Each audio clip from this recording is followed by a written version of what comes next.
Halo semuanya. Ayo pada join.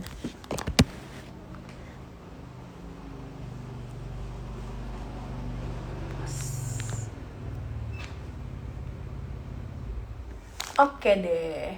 Ini sambil nunggu join semuanya, kita tunggu ya sekitar berapa menit, 5 menit lagi. Jadi welcome back to Kopdar Asklepio, yang hari ini akan membahas nyeri dada. Kok bisa mati mendadak sih? Oke. Nah, hari ini kita kan akan mengadakan kopi darat ya sama Dokter Taufik Ridho SPJP, di mana Kopdar ini adalah bincang-bincang santai aja bersama guestar kita menuju webinar tanggal 25 Juli 2020. Nah, webinarnya itu temanya adalah webinar and case discussion-nya temanya adalah chest pain, the danger you should know. Bersama nanti tanggal 25 itu bersama guestar kita yang sekarang ini, Dr. Taufik Ridho, spesialis jantung, yang akan membahas tentang chest pain, how to diagnose life-threatening cardiovascular problem. Nah, guestar keduanya itu ada Dr. Desilia Atikawati, spesialis paru, yang akan membahas tentang chest pain di bidang paru. Jadi pulmonary cause of chest pain. Gitu. Halo semuanya. Ayo kita tunggu ya semua yang join ya. Oke, halo dokter siapa nih? Halo dokter Jura, halo dokter Alvin. Kita wave semuanya. Ayo semuanya masuk dulu. Oke deh, Pungki, Nindi. Oke deh. Nah, jadi di Kopdar kali ini kita kan akan membahas kan chest pain ya, nyeri dada. Kok bisa mati mendadak nih? Gitu. Jadi kita akan membahas tips and trick gimana cara mengetahui tentang chest pain itu. Nah, jangan lupa teman-teman yang di sini yang udah pada join di sini live-nya, nanti boleh banget ngasih pertanyaan ke Dokter Ridho. Boleh banget ngasih pertanyaan tentang klinis, tentang pengalaman Dokter Ridho, tentang dok gimana sih jadi spesialis jantung, apa aja sih pengalaman dokter jadi spesialis jantung, bisa banget. Sambil nunggu dokternya join juga. Oke, kita lihat dulu ya.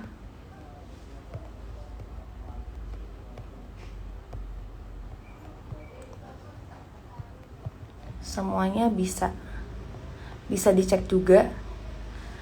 Nah, kita kan akan bahas tips and trick nih bagaimana tadi chest pain. Jangan lupa kasih pertanyaan. Nah, juga di webinar di Kopdar kali ini ada kesempatan 2 orang kalau misalkan ngasih pertanyaan terbaik ya, terbagus, akan ada kesempatan buat dapetin 2 free pass untuk webinar kita tanggal 25 Juli 2020. Kan lumayan tuh kan webinar, kalau misalkan kita daftar, bayarnya kan kita bayar ya 275.000. Nah, kalau misalkan ngasih pertanyaan yang bagus, bisa banget buat dapat free pass nanti buat hari Sabtu.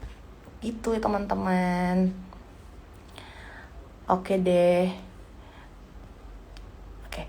Nah, lupa nih, jadi aku belum nyapa ya. Kenalan dulu, selamat malam semuanya. Back to acara Kopdar by Asklepio Masterclass. Kenalin, nama aku Dr. Nadia atau Dr. Nano dipanggilnya, akan membantu hari ini tentang Kopdar kita yang chest pain, nyeri dada kok bisa mati mendadak sih, bersama guestar kita Dr. Taufik Ridho atau bisa dipanggil Dr. Ridho. Beliau adalah spesialis jantung yang sekarang berdomisili di Madiun. Makanya di sini boleh tanya-tanya aja, nanti langsung tanya-tanya aja ya.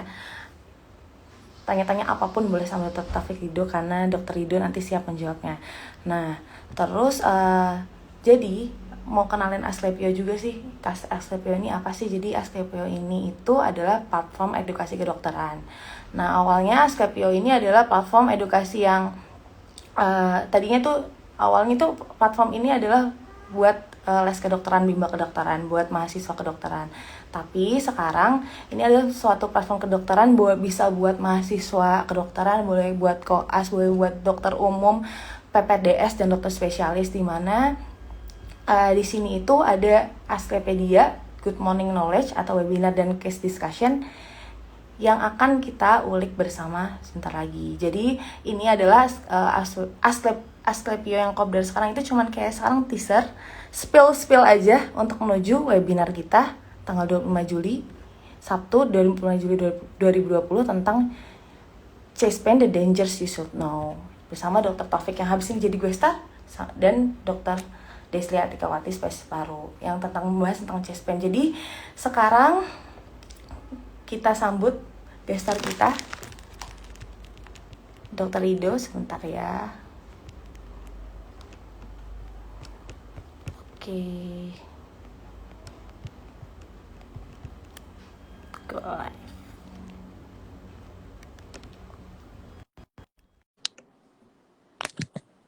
Oke, dokter.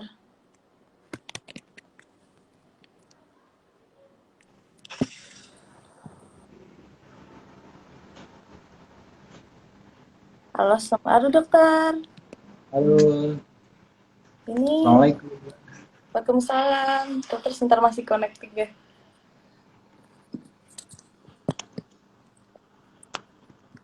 Halo dokter. Udah connect ya?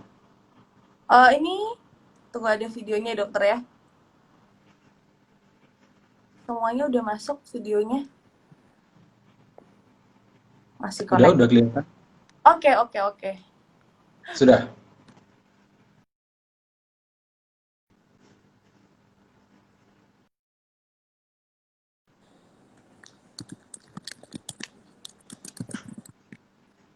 Kan videonya. Oke dokter. Dokter apa kabar dok?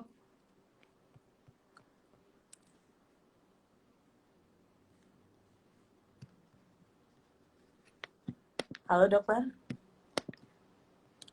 Dokter apakah sudah terkonek dokter? Kita send request lagi ya, tunggu ya teman-teman. Halo teman-teman, wah udah 34 orang nih ya. Banyak juga nih. Jangan lupa siapin pertanyaan ya teman-teman ya.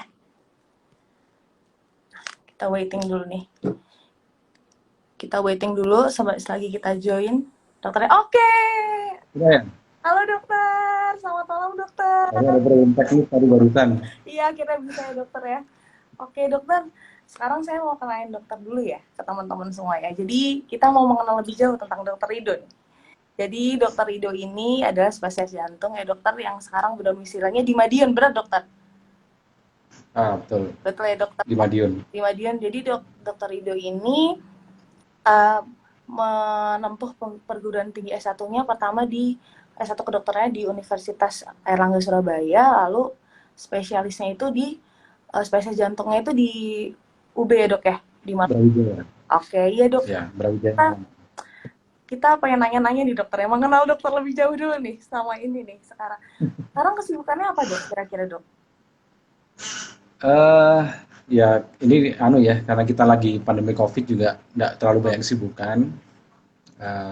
Ya seperti biasa, saya sekarang PNS di rumah sakit di Kabupaten Madiun.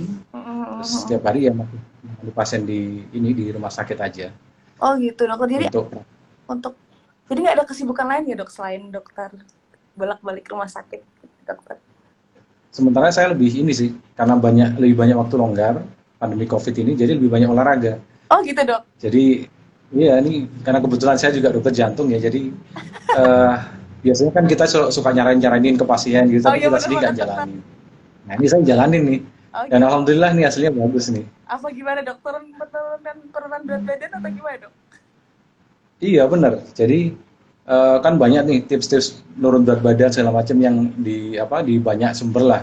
Nah, kalau saya karena sekarang lagi rame-ramenya sepeda, jadi saya rutin sepedaan. Wah gitu. Jadi ikut yang rame-rame ini. Lagi ngehit sepedaan tuh dok. Sepedanya harus yang. Ngehit sepedaan benar. Sepedanya yang biasanya pada pamer-pameran merek-merek sepeda nih dok zaman sekarang. Iya.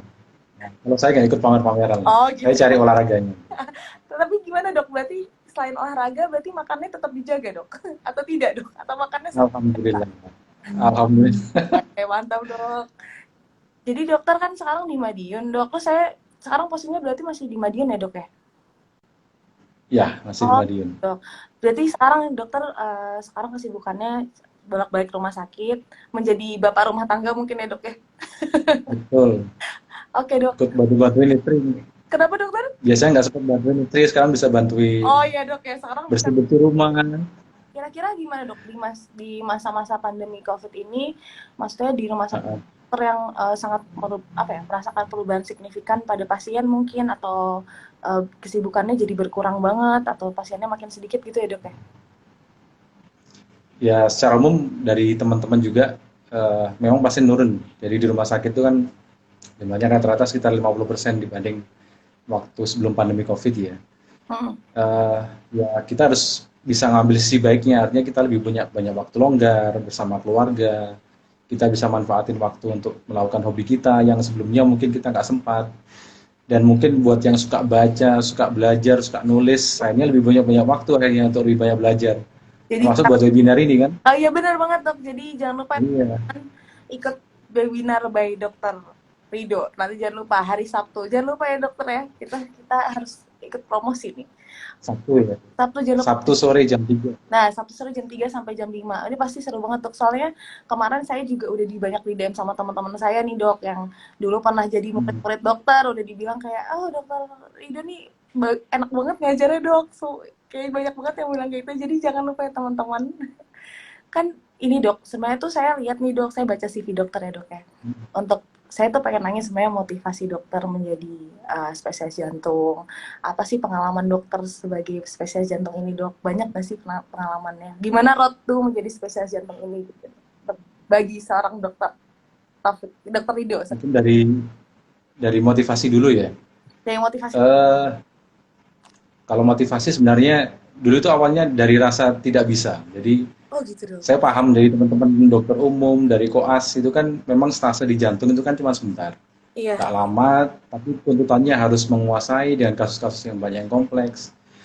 Jadi saya sendiri juga merasakan yang dirasain sama teman-teman dokter umum. Oh gitu. Jadi saya ngadepi kasus-kasus jantung itu, terutama masalah baca ECG itu jadi salah satu yang momok. Wah bener banget dok. Nah, Saya juga masih baca iya benar kan? EKG bener-bener. Waduh ini apa ya? Nah, Banyak banget ini apa ya? ya, Itu sebagai momok banget bagi kami dokter IGD dan dokter umum pasti kita masih kayak banyak banget variasinya gitu ya, dok maksudnya. Itu yang ya, dirasakan juga ya dok dulu dok. Jadi memotivasi untuk iya benar. Jadi saya dokter umum dulu juga ngerasain yang sama. Akhirnya itu ini jadi salah satu motivasi, walaupun dari awalnya nggak bisa, tapi karena pingin bisa dan merasa tertarik dengan ilmunya, dan kardio itu asik gitu. Setelah saya jalani semakin lama pendidikan sampai lulus, saya ngerasa semakin excited dengan ilmu kardio ini. oh gitu dok. Dan yang dulu saya pikir kardio itu kita hanya bicara tentang jantung koroner, tentang gagal jantung. Ternyata saat saya sekolah di kardio itu, ternyata banyak banget hal yang akhirnya saya tahu ternyata kardio itu luas banget ya. Oh Jadi gitu dok. nggak cuma penyakit, kita juga belajar tentang device macam-macam ya, mulai dari pacemaker, kemudian tindakan-tindakan yang bermacam-macam. Akhirnya ya itu jadi hal yang menurut saya sangat excited untuk jadi seorang kardiologis. Oh iya dok, bener banget sih dok. Ya berarti harus kita ketika kita mendalami ilmunya ternyata banyak banget ketertarikan Ya, lagi. benar. Jadi Ya. teman-teman kalau yang mau nanya-nanya jangan lupa nih boleh kasih pertanyaan ke dokter Rido, boleh tulis di komen ya.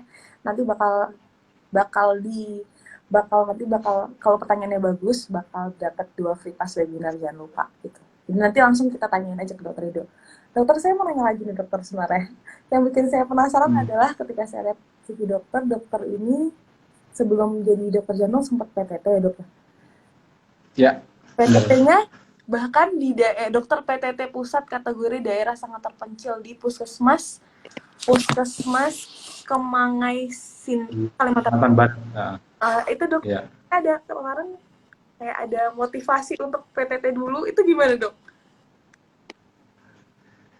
Kalau sekarang mungkin karena banyak yang intensif, terus mungkin intensif ada yang di luar Jawa juga ya, Gimana? atau kebanyakan masih di Jawa ya. Iya, Kalau intensif ada yang di luar Jawa juga. bisa milih sih dok. Mungkin banyak banyak juga internship yang di maksudnya di banyak di bagian timur, cuman kayaknya emang tidak sepelosok itu dok. Iya. Ininya beda ya settingnya internship sama PTT ya. Kalau zaman saya kan nggak ada internship, jadi saya ingin merasakan pengalaman yang mungkin once in lifetime, yang nggak akan bisa saya dapat kalau saya udah jadi dokter, apalagi kalau udah spesialis, kita nggak akan ngerasain sesuatu yang berbeda gitu. Jadi niat saya PTT waktu itu yang pertama memang tertarik dari cerita teman-teman seangkatan, kakak kelas yang sudah lebih dulu PTT, mereka ngerasain pengalaman-pengalaman yang itu nggak didapat kalau kita kerja di tempat yang di tengah kota, yang dia udah settle di tempat yang mapan. Mm-mm. Nah, akhirnya itu sesuatu yang bikin motivasi akhirnya. Oh, Dan tapi dan pengalamannya memang banyak di sana. pas dokter PTT apakah dokter ngerasa kayak oh aku kayak lebih tertarik sama jantung gitu dok? Tahu gimana dok? Eh, Salah satunya. Mm-mm. Jadi salah satunya karena ngerasa ilmunya masih sangat dikit dan masih jadi salah satu momok. Terus pernah juga dapat pasien dengan nyeri dada.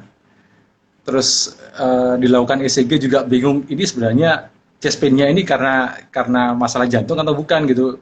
Karena nggak terbiasa nangani, akhirnya juga mau ngasih terapi itu juga ragu akhirnya kan. Hmm. Mungkin teman-teman dokter umum juga yang ngalami juga seperti itu. Jadi akhirnya untungnya sih pasiennya tetap selamat, cuman ada banyak keraguan ketika ngelihat kasus seperti ini tuh, ini benar jantung apa enggak ya?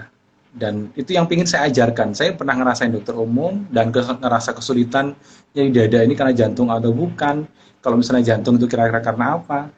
Dan saya ingin bisa berbagi sama teman-teman dokter umum saat ketemu kasus seperti itu jangan sampai bingung kayak saya. Oh, Ya intinya gitu sih. jadi kenapa dokter mengangkat yang topik webinar ini chest pain gitu dok? Chest pain kenapa mengangkat topik ini karena itu ya dok ya? Karena motivasinya adalah dok Salah satunya. biar kita gabung wah itu berarti pernah dirasain. Ya, Nah, yang iya benar. kita kalau gitu kita bahas ke topik. Oh iya, dan karena saya pernah pengalaman itu kan di daerah yang fasilitas terbatas ya, Oh, daerah PTT kan fasilitas terbatas. Jadi saya ingin ngajarin ke teman-teman dokter umum bagaimana kita bisa memanfaatkan tools yang sederhana, nggak usah yang canggih-canggih, mm, mm, mm. tapi bisa gitu bantu kita untuk, oh ini kira-kira ke akut coronary syndrome nih, ini kira-kira ke yang ini. Jadi besok pas hari Sabtu itu saya ingin ngajarin nih hal-hal yang sederhana, apalagi di daerah digital nih. Nah, Nah digital kita bisa memanfaatkan aplikasi segala macam untuk membantu penanganan diagnosis. waduh mantap. Makanya teman-teman jangan lupa ikut webinar hari Sabtu tanggal 25 Juli 2020 sama dokter ya dok untuk membahas tuntas gimana caranya pakai tools sederhana karena dokter Ridho ini berarti sudah merasakan ya dok ya di daerah pelosok Ya, benar. kemudian gimana cara diagnosisnya. Nah sebenarnya tuh dok ini kan dokter mengangkat chest pain itu karena tadi kan karena tadi kita Mm-mm. sebagai dokter umum bingung itu emang, variatif banget ya dok ya maksudnya banyak banget eh, banyak banget kayak diagnosis banding atau sesuatu yang sangat-sangat penting untuk dibahas gitu ya dok karena Banyak banget. kayak sesuai dengan judul kita ya dok kayak nyeri dada kok bisa mati mendadak berarti banyak banget yang mati mendadak dan ini ya dok. Iya, benar. Benar. Tapi besok mungkin saya fokusnya ke nyeri dada yang potensial bisa meninggal dalam waktu kurang dari 24 jam. Oh gitu. Jadi kalau miss pasien itu bisa meninggal dalam waktu yang singkat. Tapi mungkin kalau misalnya meninggalnya dalam waktu yang masih agak lama, itu kan kita masih bisa mikir, bisa konsul, bisa yang lain-lain ya. Nah, fokus saya besok, terutama buat dokter umum yang menghadapi kasus itu bisa mencegah kematian yang itu bisa terjadi dalam waktu singkat. Oh gitu dok. Tips-tips sederhana kita bisa manfaatin aplikasi atau hal-hal yang sederhana untuk menegakkan diagnosis yang itu bisa potensial life threatening dalam waktu kurang dari 24 Berarti jam. maksudnya kenyataan di tempat kerja dokter sekarang apakah banyak banget nyeri dada yang life threatening yang benar-benar cepat banget onsetnya untuk meninggal gitu dok? Apa? Cukup banyak, tapi alhamdulillah kita bisa menangani dengan baik ya. Walaupun tempat saya kerja bukan rumah sakit yang besar dengan fasilitas yang lengkap, tapi untungnya kita bisa mengantisipasi hingga kita bisa menekan angka mortalitas. Ya, itu yang saya harap bisa nanti teman-teman dokter umum, koas atau intensif yang ikut di sini nanti juga bisa terbantu Wah, dengan itu. mantap dok. Berarti udah mantap ya dok ya di tempat dokter. Dokter ini sebenarnya banyak banget, udah ada pertanyaan nih dok dari teman-teman. Nanti kita lihat dulu ya dokter ya di sini. Tuh dok, ada yang bilang dok langsung, kok jujur saya penasaran sama tools sesederhana itu dok. Nah, ada yang tanya nih dari Dokter Pungki. Selamat malam Ya. dokter. Ya, katanya. Saya ingin menanyakan kasus di IGD yang saya temui. Pada pasien dengan nyeri dada tipikal ACS dengan bradikardia, namun tensi masih normal, apakah boleh diberikan ISDN? Waduh, terima kasih dokter. Gitu. Pada Kalau apa pasien tadi nyeri dada? Ah, nyeri dada dengan tipikal ACS dengan bradikardi, namun tensi masih normal, apakah boleh diberikan ISDN? dengan curiga ACS ya? Iya dokter, tipikal ACS nih kata dokter Pungki. Oh iya, kalau tipikal ACS memang ada tempat untuk diberikan isosorbit nitrat. Jadi kan nitrat itu ada dua manfaat sebenarnya ya. Mm-mm. Dua manfaat yang dia bisa mengurangi nyeri dada pada pasien dengan akut coronary syndrome. Mm-mm. Yang pertama, dia punya efek dilatasi koroner. Jadi itu bisa membuat walaupun ada stenosis, ada oklusi di arteri koroner, itu dengan kita bikin dilatasi di arteri koroner, perfusi koroner ke distal sampai ke miokardnya akan lebih bagus, sehingga nyeri dadanya akan berkurang.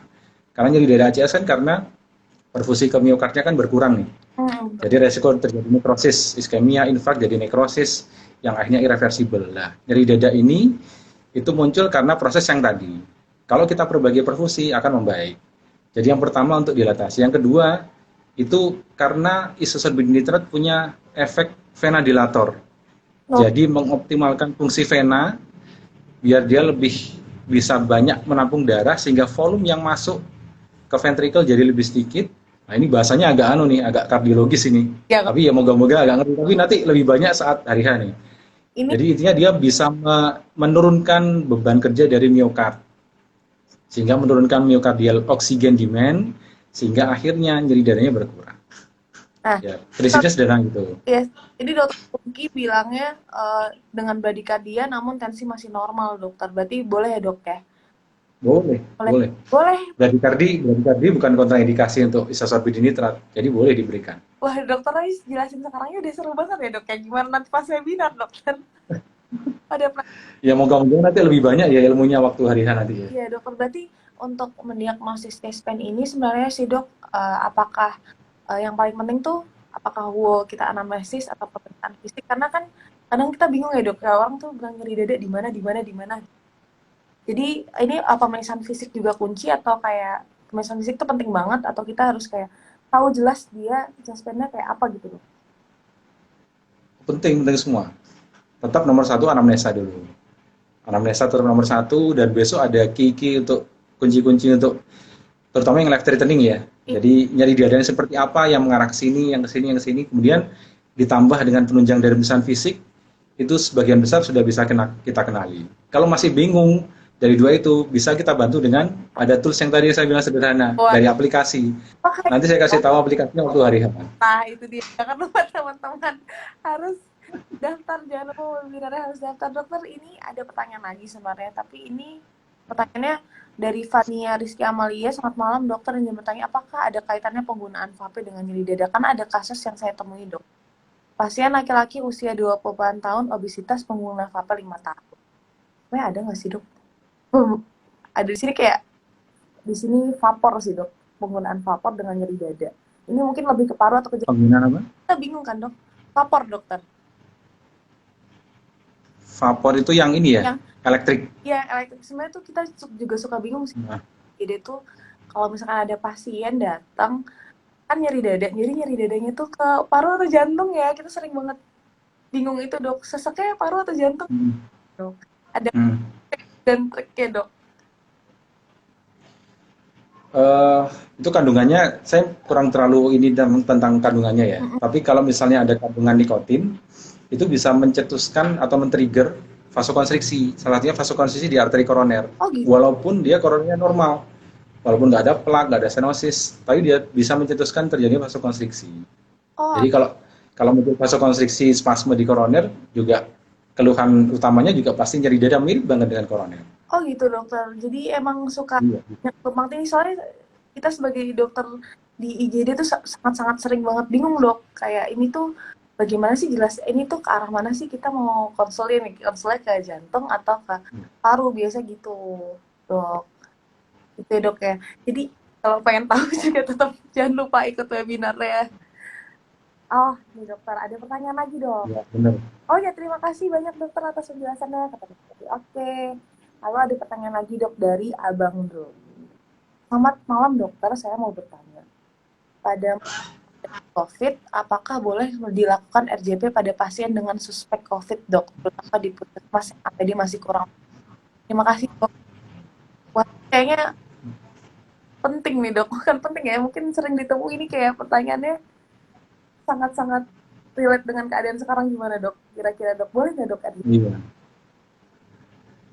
Jadi memang COVID ini masih dilematis ya, evidence-nya juga masih belum banyak, tapi kasusnya udah banyak banget, terutama di Indonesia juga sudah sekian puluh ribu, 80 ribu ya terakhir ya, Iya, benar. yang confirm positif 80 ribu lebih. Ya kita kembali ke prinsip penanganan gawat darurat awal. First do no harm, dan do no harm-nya itu ke penolongnya dulu. Jadi kalau kita melakukan pertolongan gawat daruratan tapi kita membahayakan diri kita sendiri, ya jangan lakukan. Kita harus safe untuk diri kita sendiri dulu, baru kita boleh menolong orang lain. Jangan sampai kita tolong orang, terus kita juga membahayakan diri kita. Jadi kalau RJP itu dengan apa namanya APD seadanya, dan itu bisa beresiko untuk kita tertular, ya Jangan. ya memang tidak disarankan untuk dilakukan, iya, karena resiko tinggi untuk terjadi penularan. Apalagi kalau itu ada banyak orang di sekelilingnya, Hmm. sehingga memang yang mungkin bisa dilakukan dan resikonya lebih rendah adalah dilakukan RJ, dilakukan ini apa pijat jantung ya. Uh-uh. Jadi dilakukan tes kompresi itu relatif lebih aman daripada kalau kita harus memberikan nafas buatan. Jadi yang lebih direkomendasikan adalah chest kompresi, dan itu di ACLS yang lebih diutamakan terutama pada pasien yang ditolong oleh orang yang tidak berpengalaman melakukan RJP. Hmm. Jadi rekomendasi di guideline di ACLS itu pada orang yang memberikan pertolongan Hmm. yang tidak berpengalaman memberikan RJP, yang tidak punya pelatihan basic life support yang bagus, dia bisa memberikan chest kompresi. Kalau dia bisa melakukan, dia lakukan langsung. Kalau dia nggak bisa, bisa dipandu lewat medsos, lewat video call, lewat apapun. Ya, jadi saya lupa istilahnya di ACLS ya, istilahnya dipandu dispatcher. Jadi penolong yang dipandu dari jauh lewat video call dan sebagainya, dia melakukan chest kompresi saja. Itu hasilnya lebih bagus daripada kita memaksakan diri melakukan penafas buatan. Oh gitu, dok. Jadi Kalau chest kompresi. kalau kita nggak tahu pasiennya nanti, kalau kita nggak tahu pasiennya COVID atau enggak gimana ya, dok ya? Jadi kalau sebenarnya Nah, zaman sekarang tuh kita kan nggak tahu ya, dok ya, pasiennya COVID atau enggak. Berarti yang aman apa ya. RJP seperti biasa, atau yang kita berarti lebih aman menggunakan chest compression itu, dok? Ya, kalau memang kita yakin itu resikonya minimal, kita lakukan chest kompresi. Tapi kalau kita nggak yakin, kembali ke prinsip awal. Itu membahayakan diri kita, resiko tertular, ya kita cari, kita pastikan APD itu ada dulu. Iya, dok. Jadi memang pada kondisi COVID ini akhirnya memang banyak aturan rule yang standar yang akhirnya kita nggak bisa benar-benar melakukan. Hmm. Gitu ya, dok ya. Nah, ini ada yang komen, dok. Doni Kodar, RS Pertamina Tanjung, boleh bangga pernah memiliki Bang Rido ini. Just pokoknya. Wah, berarti dokter pernah, saya tuh pernah dokter di Tanjung ini, saya pernah tinggal sebentar di sini. Saya tahu nih Tanjung ini daerah yang sangat, apa ya, dok, maksudnya jauh banget, dok. Pelosok nih, dok. Dokter juga nggak pelosok ya, dok, maksudnya ya, dok. Tanjung itu sekitar 6 jam dari Banjarmasin. Kalau kita naik mobil gitu, sekitar 5-6 jam Nah, dokter dari Banjarmasin. dokter ini berarti sudah kemana-mana ya, dok ya? Maksudnya, Ya lumayan, lumayan. Sudah mencoba beberapa tempat. wah, berarti itu ya, dok ya? Perjalanan dokter nih, pengalaman klinisnya banyak banget ya, dok, sebelum menjadi sebelum sekolah lagi ya, dok ya. Ya moga-moga seperti itu. Weh, mantap dokter. Dok, ada pertanyaan lagi nih, dok. Banyak nih, dok, pertanyaan buat dokter kayaknya, dok. Kayak udah pada. Ya, banyak banget ya. Nggak berhenti-berhenti terus dari tadi ya. Iya, dok, nih apa mungkin dokter mau. Terus nanya juga susah-susah lagi ya. Iya, dok, apa dokter mau memberi pertanyaan, dokter? Nanti kayaknya perlu gantian kasih pertanyaan ya. Iya, benar-benar, biar teman-teman ini mungkin bisa membrainstorming ya. Jadi ini pertanyaannya dari dokter Alvin. Halo Alvin. Jadi kata Alvin ini, dok, sering banget nih, dok. Emang ini sering banget sih, dok. Gastritis menjadi kind of masking effect. Atau ada tipikal ya, dokter ya. Kadang kita jadi dokter umum termindsetnya dispepsia, sehingga kita cuma ngasih omeprazole, terus tiba-tiba pasiennya mati mendadak. Gimana tuh, dok? Agak putus-putus tadi gimana? Jadi katanya dokter Alvin ini bilang gastritis, dok.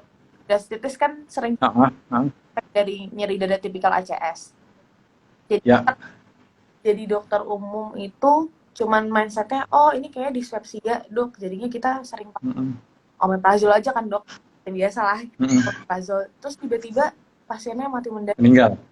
Sering banget dok, Iya. sering banget ya dok kayak gini sebenarnya, kayak apalagi kayak untuk pasien-pasien tua ya dok yang pernah saya lihat tuh kayak semuanya Mm-mm.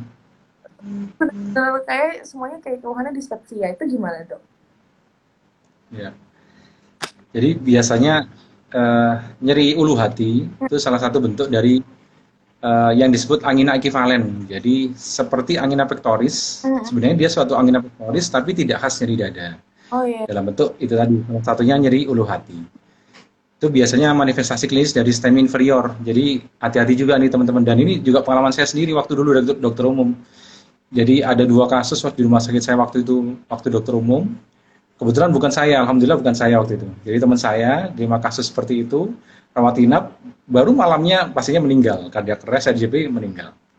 Dan 2 kali gitu, kejadian kayak gitu. Akhirnya eh, ya memang kita harus lebih aware pada orang-orang yang dia kemungkinan besar akan nyeri dadanya tidak khas atau yang tadi disebut dengan angina ekivalen. Oh jadi nama, Ada 5 nih, ada 5 kelompok. oh gitu dok. Jadi ada 5 kelompok yang sering kali muncul dengan gejala yang tidak khas. Hmm. Nggak kayak nyeri dada yang kita kenal secara umum. Jadi orang tua, kemudian perempuan, perempuan ini istimewa nih, masuk kelompok yang nyeri dadanya sering kali nggak khas. Emang gitu dok, jadi Terus yang perempuan tidak khas, kenapa? tidak khasnya nyeri dadanya Iya sering kali nggak khas nih perempuan. Nggak tahu karena pengaruh apa ini. Jadi pengaruh. jadi di guideline tuh dibilang perempuan itu salah satu yang sering nyeri dadanya nggak khas. Jadi agak susah nih kalau ketemu perempuan. Hati-hati sering kali nggak khas. Jadi orang tua, perempuan, terus orang yang punya diabetes, terus orang yang punya riwayat CKD, sama satu lagi orang yang demensia. Orang demensia kan dia biasanya nggak inget ya, gangguan ini ya, ingatan segala macam. Jadi biasanya datang dengan gejala yang nggak khas. Nah, nanti gimana membedakan antara yang tidak khas ini antara suatu akut coronary syndrome Atau sama nyeri dari yang lain yang life threatening sama yang bukan kardiak. Nanti kita bahas lebih jauh nih hari Sabtu. kita bahas lebih jauh hari Sabtu, jadi jangan lupa ya teman-teman, jangan lupa teman-teman, hari Sabtu ini dokter Ido kayak bakal bahas banyak banget ya dok ya. Jadi kayak misalkan, Iya, nggak tahu nih waktunya cukup apa enggak nanti. wah, jadi kita kasih, Moga-moga cukup ya. ini juga kayak waktunya cepet, cukup nggak ya dok untuk membahas Iya. ya, dok. Jadi kalau pada perempuan ini namanya angina ekivalen ya dok, bahasa kerennya. Ya. Mungkin kalau pada Ya. perempuan sih mungkin ya dok ya, anginanya mungkin karena hal lain ya kayak dok ya, bisa dimaklumi lah ya dok kalau pada perempuan. Kayaknya karena kalau lain ya dok ya. Mungkin karena sakit hati karena apa gitu ya dok ya. Tapi hati-hati, sakit hati itu di jantung tuh ada istilah yang unik. Saya baru tahu waktu sekolah jantung. Jadi ada istilahnya broken heart syndrome. Oh apa tuh dok? Ini nama resmi nih. Oh itu emang, Jadi broken heart syndrome, sindrom patah hati. oh itu yang, Jadi nama resmi di jurnal tuh broken heart syndrome, sindrom patah hati. itu kayak Ini salah satu diagnosis di jantung juga nih, dan itu nama resmi di banyak jurnal. Jadi nama yang lebih banyak dikenal mungkin takut sembuh kardiomiopati oh iya namanya. tahu dok. Itu ya takut sembuh kardiomiopati. Itu nama lainnya broken heart syndrome karena seringkali itu kena perempuan dan habis kena masalah psikis yang berat. Oh gitu. Jadi makanya disebutnya broken heart syndrome. Iya, Berarti itu termasuk masuk dalam diagnosis banding chest pain juga dong dok. bisa. Terus kalau, Itu kalau di guideline apa European Society Cardiology itu masuk salah satu diagnosis banding dari akut coronary syndrome yang elevasi. oh berarti itu juga bisa menimbulkan Makanya hati-hati banget ya. elevasi pada, oh Iya, bisa bergejala sampai di EKG dok. bisa. Itu Iya bisa. karena stresor dok. Tapi prognosisnya bagus. Jadi nanti bisa kembali normal, pulih, atau jantungnya bisa normal lagi. Cuman ya selama periode itu lumayan tuh bisa muncul simptom macam-macam. Oh gitu dok, berarti itu termasuk, Jadi makanya diingetin teman-temannya misalnya ada yang hati-hati kalau patah hati bisa broken heart syndrome itu.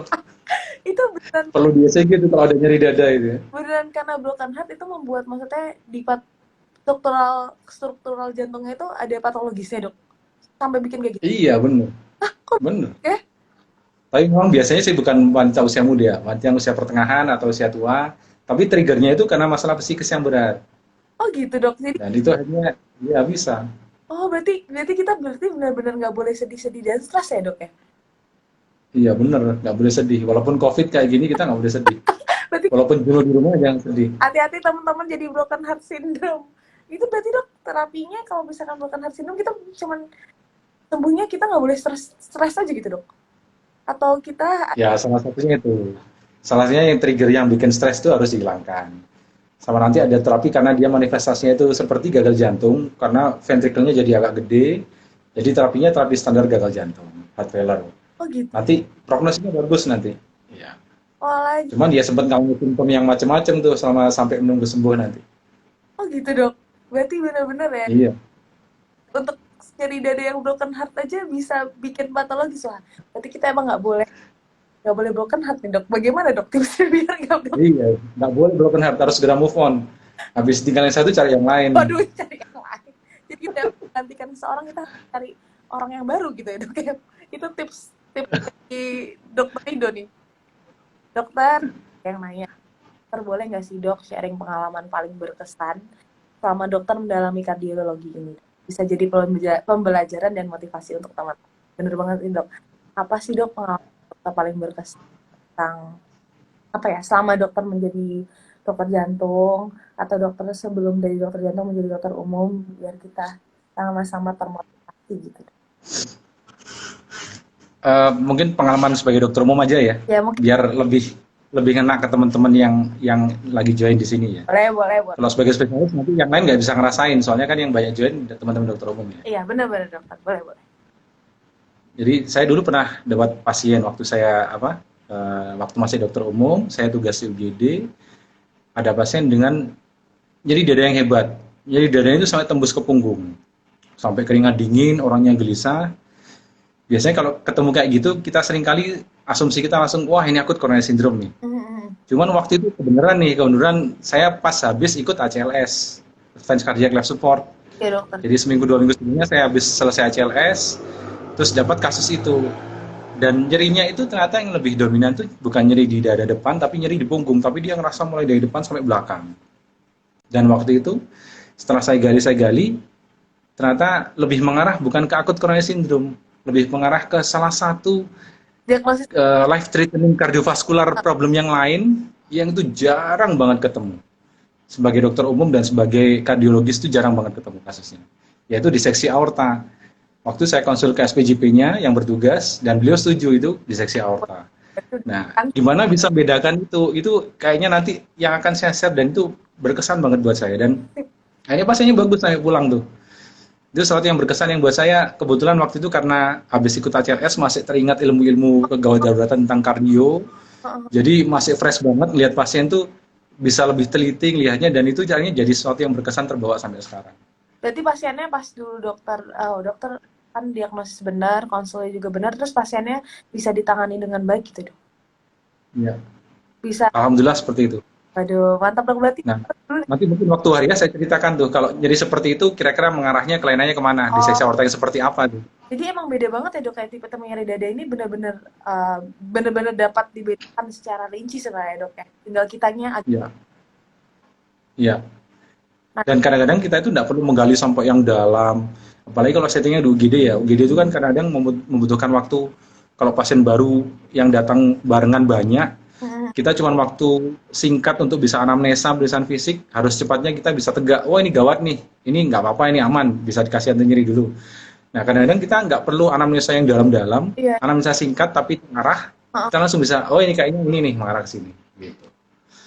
Jadi nanti yang penting itu justru itu tips-tips gimana mengarah ke mengenali secara cepat gawat daruratan dari dada di bidang jantung itu. Nah, mantep. Saya sangat-sangat ini dok ya. Tips cepat, tepat, anamnesisnya nggak perlu banyak-banyak untuk Iya, ISPN ini gimana. Dokter saya tuh juga iya. sempat ada penasaran sih dok. Kayak ini penasaran dulu sih dok. Zaman-zaman kemarin tuh ada artis dok, suami artis BCL dok. Ya, Itu kan gejalanya kan, bener itu kan gejalanya kan CSPN dok. Terus tiba-tiba sempat CSPN terus sempat olahraga dan mendadak tuh dok. Sempat ada yang membahas-bahas itu tuh kenapa gitu dok. Menurut dok, iya. pandangan dokter gimana dok? Ada yang bilang Bingung ya? gitu, kayak apa tuh? Ya, Pasti rasanya heran ya, Iya, kelihatan tubuhnya sehat, hobi olahraga, masih muda juga ya, umur puluhan kalau nggak salah ya, iya, 40-an. banget, Mak. Terus tiba-tiba mati mendadak chest pain lagi kan. Iya, Chester. Kok bisa orang kayak gitu, kok bisa kena akut coronary syndrome gitu kan, mikirnya akut coronary syndrome. Tapi kan belum terbukti bahwa itu benar-benar akut coronary syndrome. Kan udah meninggal kan ya, Iya, waktu itu belum bisa terbukti. Kalau di Amerika, di Eropa seringkali kayak gitu, yang tidak diketahui penyebab sudden death, sudden cardiac death, itu dilakukan otopsi. mm, Otopsi bisa otopsi makro, bisa sampai kalau ada curiga kelainan-kelainan genetik dilakukan otopsi genetik. Jadi sampelnya diambil, dicek gen-gennya, ada gen yang bermasalah nggak yang kira-kira menyebabkan kelainan, terutama yang sifatnya membuat aritmia yang fatal. oh gitu. Nah, kalau pada pasien yang seperti itu, yang dia tidak ada faktor resiko yang jelas Mm, untuk ke arah koroner, usia masih muda, healthy lifestyle, saya berpikirnya jangan-jangan ini kelainan yang sifatnya genetik. oh gitu Dan dok. di Amerika, dan di Amerika itu kelainan tertinggi kan ada pernah kejadian beberapa atlet sepak bola Ya. tiba-tiba jatuh kejang terus meninggal ya. Mm, mm, Itu mm. pernah saya sempat lihat di berita. Itu ternyata ditemukan kalau di Amerika aja yang tertinggi atlet-atlet yang meninggal mendadak itu penyebabnya hipertrofi kardiomiopati. Keluhannya kadang-kadang juga chest pain. Nah, kalau di Italia pernah dilakukan studi otopsi juga. Pasien yang meninggal mendadak, terutama pada atlet, itu meninggalnya ternyata karena kelainan yang mungkin agak jarang, mungkin ini nggak familiar. Namanya arrhythmogenic right ventricle dysplasia. Waduh, Jadi itu tiba-tiba aja nggak ada gejala, tiba-tiba muncul pertama kali itu dalam bentuk ventricle tachycardia. Langsung langsung pasiennya dok. cardiac arrest.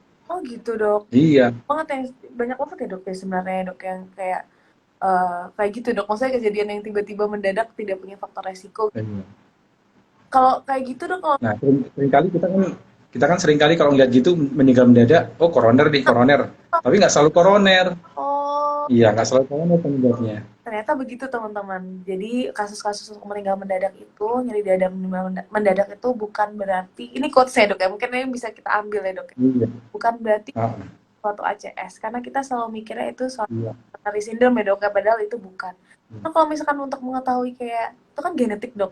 Kalau misalkan Iya. kita nggak sih tahu itu kayak dari awal gitu dok, kayak dari sekarang gitu dok untuk mengetahui faktor. Nah, itu yang susah. Jadi kadang-kadang itu kayak gitu ketemunya itu secara nggak sengaja. Seringkali nggak sengaja. Mm, mm, mm, Karena seringkali asimptomatik, nggak ada gejala apapun, mm. dan di berbagai case report, review jurnal juga mengatakan manifestasi pertama ada pasien seperti itu seringkali berupa VT atau VF.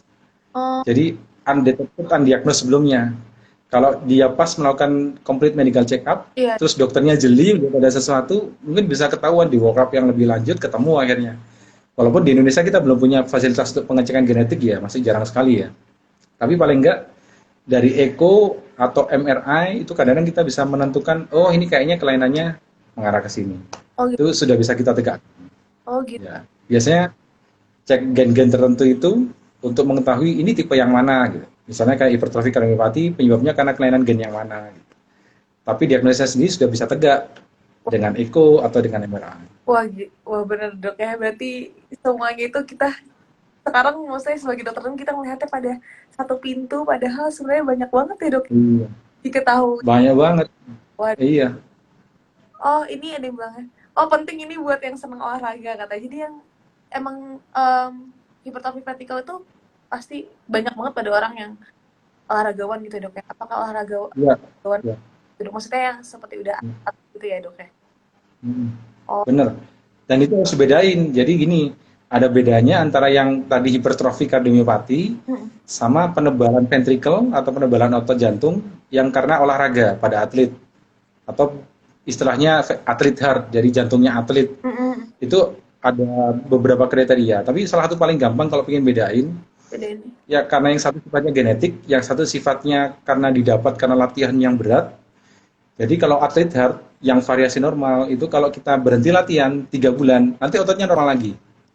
Oh, Tapi kalau hipertrofi kardiomiopati, mm, mm. kita berhenti latihan, awalnya rutin latihan olahraga gitu ya. Iya iya. Terus habis itu berhenti latihan sampai 3 bulan atau lebih.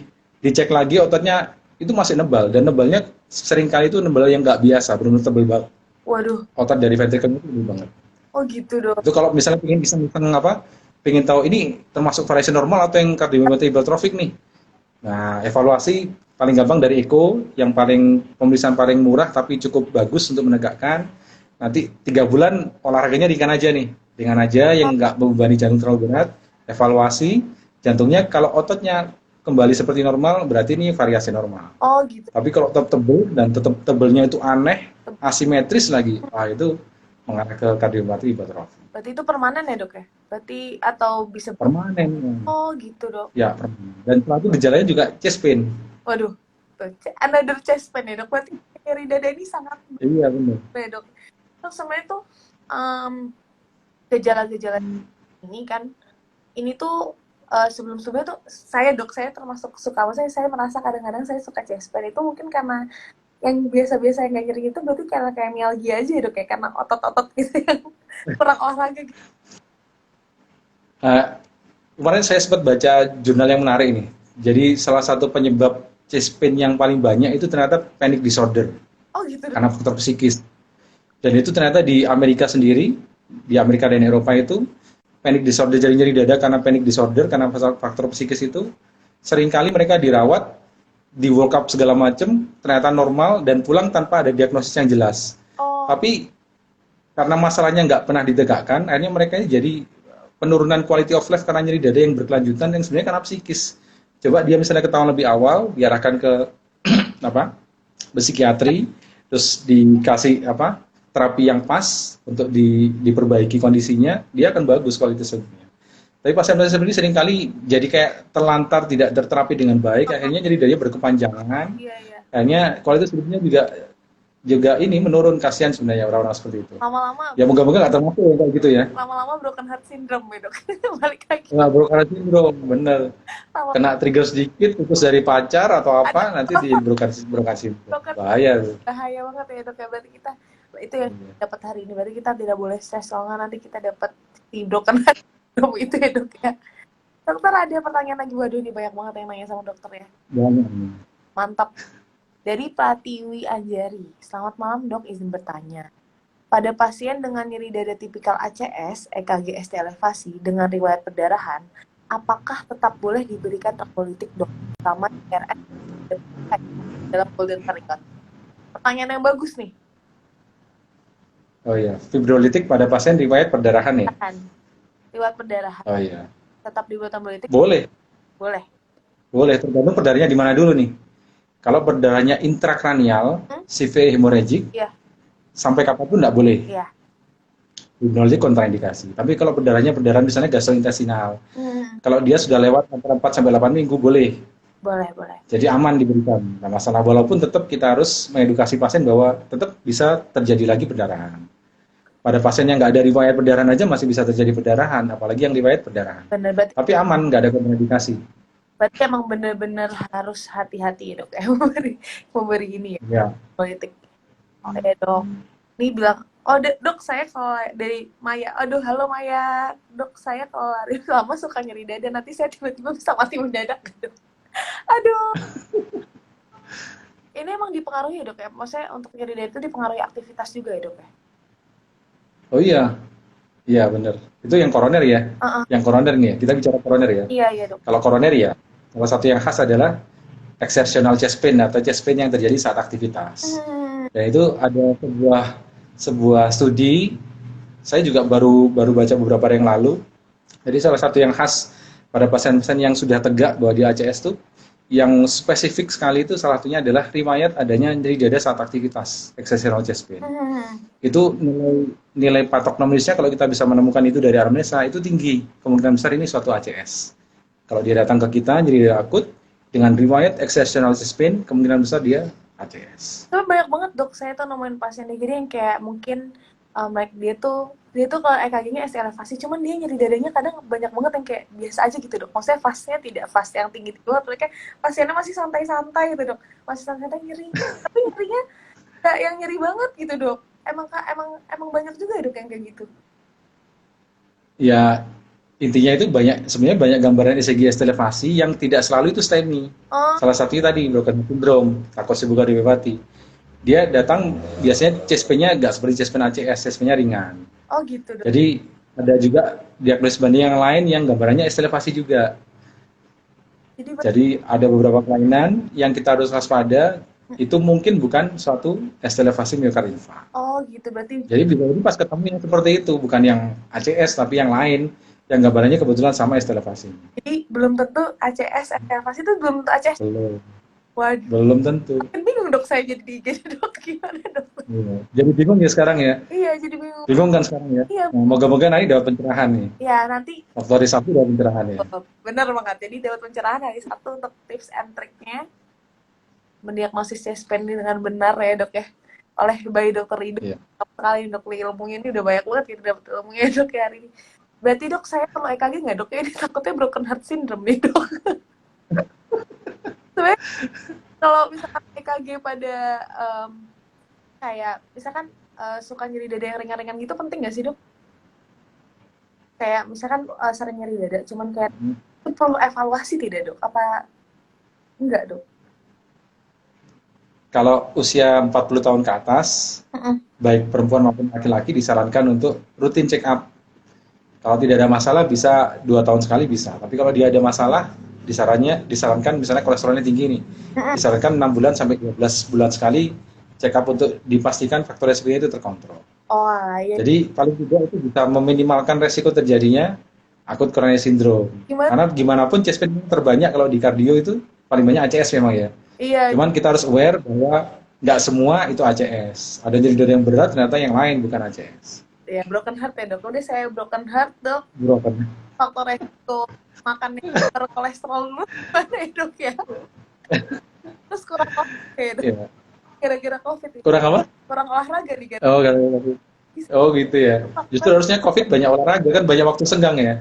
Iya dok. Karena yang lain dok, kita ngeliat Cuman hati-hati. Hati-hati kan kalau kita olahraga. Kemarin tuh saya baca di artikel tuh ada yang gini. Ada yang apa? Jadi di rumah sakit nakesnya itu banyak, tenaga kesehatannya banyak yang positif. Itu gara-gara ini komunitas gowes itu. Jadi mereka kumpul-kumpul bareng. Salah satu di antara mereka ada yang positif, nularin yang lain, mungkin asimptomatik ya. Iya. Jadi akhirnya yang lain ketularan positif. Nah, jadi hati-hati nih yang olahraga, kalau dia nggak aware, bisa ketularan dari temennya yang ternyata dia asimptomatik COVID. Hati-hati. Karena saya nggak olahraga dong. Tapi jangan bikin akhirnya jadi nggak olahraga, nanti lepas dari COVID kena ke kardiak nanti, bahaya nanti. Jadi jangan lupa ya teman-teman, lupa nih kita promote ulang ya. Jangan lupa teman-teman, jangan lupa ikut Asclepedia Good Morning Knowledge webinar dan case discussion yang akan kita bahas hari Sabtu ini, bahas chest pain, the dangers you should know. Berarti bahayanya apa nih ya, kayak dokter Rido bilang. The dangers you should know. Ada yang bahaya banget. Ada yang bahaya banget, ada yang bahaya aja ada berarti dok ya? Iya. Ada yang bahaya banget. Nanti saya yang bahaya banget aja dulu. Nanti mungkin bener. Ada yang mau tanya yang pingin tahu yang bahaya, yang nggak banget itu yang mana. Nanti bedakan saya yang bahaya banget yang seperti apa. Wah, itu penting banget. Jadi jangan lupa hari Sabtu tanggal 25 Juli 2020 jam 3 sampai jam 5 jangan lupa ikut Asclepedia Good Morning Knowledge webinar and case discussion tentang chest pain, the dangers you should know by guestara ada Dr. Taufik Rido, spesialis jantung. Dokter Rido bakal membahas tentang tadi bahayanya chest pain, how to diagnose, life threatening ya dok ya, yang life threatening yang paling bahaya. Cardiovascular problem. Lalu juga ada Dr. Desri Atikawati, spesialis paru yang akan membahas tentang chest pain di bidang paru. Jadi teman-teman jangan lupa registrasi. Dan itu gawat juga tuh di bidang paru tuh. Kenapa? Yang di bidang paru ada yang gawat juga tuh. Benar. Jangan sampai keliru. Nah, untuk membedakan juga nih untuk kita yang kita bingung itu. Benar. Jangan lupa ya dok ya, ikut webinarnya. Caranya gampang nih. Caranya gampang kalau mau ikut webinarnya, teman-teman boleh langsung DM di poster di Instagram tuh. Boleh langsung WhatsApp adminnya, boleh langsung DM juga, DM di SKPO ini, nanti bakal dikasih tahu awal saya daftarnya. Dan jangan lupa tadi kan udah pada nanya nih, nanti dapat dua free pass untuk webinar. Kita lihat dulu ya dok ya, untuk ini udah mau jam 9 tapi masih ada yang nanya dok. Wah, pertanyaan terakhir nih, boleh dok? Boleh nggak dok? Boleh. Wah, ini pertanyaan Fania nih katanya. Dok, izin bertanya, bila curiga punya aneurisma aorta, apa bisa klinisnya nyeri dada ya dok? Wah. Aneurisma aorta itu seringkali tanpa gejala, seringkali ya. Tapi bisa juga muncul nyeri dada kalau dia ada manifestasi terutama di seksi aorta. Nah, nanti di seksi aorta saya banyak bahas juga nanti hari Sabtu. Jadi salah satu yang life threatening ini di seksi aorta. Jadi Di seksi aorta itu ada yang akut, ada yang kronik yang kadang-kadang gejalanya itu tidak terlalu berat, tapi bisa life threatening juga. Jadi hati-hati. jadi untuk Terus bahas lebih. aneurisma itu, nah aneurisma itu juga kadang-kadang manifestasi klinisnya itu tergantung lokasinya. Hmm, Kadang bisa dalam bentuk suara yang nggak jelas, jadi agak parau. Itu kalau dia gede banget, menekan nervus, menekan satu nervus yang saya lupa nervus apa ya, yang mengatur pita suara, sehingga suaranya jadi parau bisa. Jadi hati-hati, suara paru itu kadang-kadang bisa manifestasi dari aneurysma aorta yang besar yang menekan nervus laringis kalau nggak salah ya, laringis rekuren. Jadi manifestasinya macam-macam, nyeri dada seringkali kalau dia ada komplikasi yang ke arah diseksi aorta. waduh, Bisa banget. berarti ini banyak yang akan dibahas sih dok ya. Karena makin bikin penasaran teman-teman, pada penasaran nggak? Jadi ini, oh ada yang bilang dok biar bisa mengikuti jejak. Ini terakhir ya dok ya. Ini terakhir sebelum kita tutup. Nah, Dok, nah. biar bisa mengikuti jejak dokter perlu baca buku apa aja ya dok? Baca buku apa ya? Kalau saya sih, kalau kita PPDS ya, kalau saya pendidikan ya, ya kita banyak-banyak belajar dari yang lebih dulu sekolah dari kita, para guru-guru kita, kakak kelas kita. Itu saya banyak dapat ilmu dari beliau-beliau. Dan pengalaman klinis mereka itu sangat berharga. Justru ilmu kita mungkin banyak dapat dari mereka-mereka yang sudah lebih dulu dari kita. Buku itu hanya untuk mencari dasar ilmiah. Oh, ternyata yang dilakukan kakak kelas kita atau guru-guru kita ini ternyata dasarnya ini, dasarnya ini. Ya, buku dari mana aja boleh. Tapi jangan lupa bahwa guru itu yang terbaik Adalah ya dari kakak kelas, dari senior. Buku salah satu guru kita juga. jadi Jadi jangan cuma fokus baca buku, tapi kita belajar dari yang lain juga. belajar dari pengalaman juga lebih paling ini. Pengalaman juga benar. Dokter Ida jangan belajar dari buku aja, tapi kita bisa mencari ilmu dari tempat lainnya dok ya. Ya, Kira-kira nih dok ini dari webinarnya juga ya. kenapa ini webinar juga jangan Dari webinar kita juga. dari webinar juga jangan lupa ya, teman-teman ikut webinarnya, jangan lupa langsung daftar. Sebenarnya kan ini suatu ilmu ya dok ya, apalagi dokter Ida yang jelasin. Waduh, kayaknya langsung penuh semua nanti otaknya dok. Ini untuk kira-kira dokter ada pesan-pesan motivasi untuk teman-teman dokter umum yang ada di sini gitu nggak dok? Ya untuk di area pandemi ini, di area COVID ini, untuk terus belajar mungkin Ya, untuk berbagi pengalamannya dokter gitu. Adakah pesan-pesan dari dokter? eh, ya mungkin saya sebagai kardiologis akhirnya yang menyarankan kita di masa pandemi ini kita lihat sisi baiknya, kita ambil hikmahnya. Memang mungkin pengalaman klinis kita ini jadi agak berkurang karena pasiennya juga lebih sedikit di rumah sakit, di klinik dan sebagainya. Tapi kita ambil sisi baiknya, kita bisa lebih banyak olahraga, lebih banyak waktu luang bersama keluarga, bersama kalau teman-teman mungkin hati-hati ya karena kumpul-kumpul itu bisa beresiko COVID. Intinya ada banyak hal yang bisa kita coba, yang bisa kita explore, yang ini kita menemukan hal baru yang dulu kayaknya nggak pernah kepikir akan dilakukan, tapi ternyata dengan banyaknya waktu senggang seperti ini kita bisa melakukan hal yang nggak terpikirkan sebelumnya. Benar-benar Mungkin itu sih. Jadi berani mencoba hal baru. berani mencoba hal baru yang tidak dipikirkan sebelumnya dok ya. Jadi hari ini banyak informasi penting dari dokter Rido. Pasien tadi nggak seru nyeri dada yang jelas, kadang juga nyeri-nyerinya yang lain, tapi ternyata dari nyeri dada itu bisa ke banyak hal ya. Banyak banget yang kita bisa temukan dari nyeri dada itu. Terus tadi juga bisa dikasih tahu sama dokter Rido angina ekuivalen yang terdapat pada tadi 5 kelompok ya dok ya. Orang tua, Ya, perempuan, betul. ya kan, yang tadi CKD dengan demensia dan diabetes itu tuh banyak banget. Terus jangan lupa pesan-pesannya dokter Rido, jangan lupa ikut webinar ya, pesan yang pentingnya. Nah, sekarang kan ini maksimal 1 jam ya teman-teman. Ya. Udah ada pemenangnya dokter, udah ada pemenangnya nih dok. Udah ada pemenang Udah ada yang menang ya? kelasnya ya. Pertama itu Dokter Fania Rizky Amalia, Fania Rizky Amalia, sama Dokter Abang Dro. Selamat dapat free webinar dengan Dokter Rido. Jadi dokter, terima kasih atas waktunya. Hari ini banyak banget yang saya dapat, kita semua dapat dari dokter. Semoga dokter di sana tetap sehat, tetap dalam keadaan aktif, Amin. dan dokter semuanya bisa menjalani aktivitas yang produktif ya dok ya, karena bisa menjalani aktivitas Amin. sebagai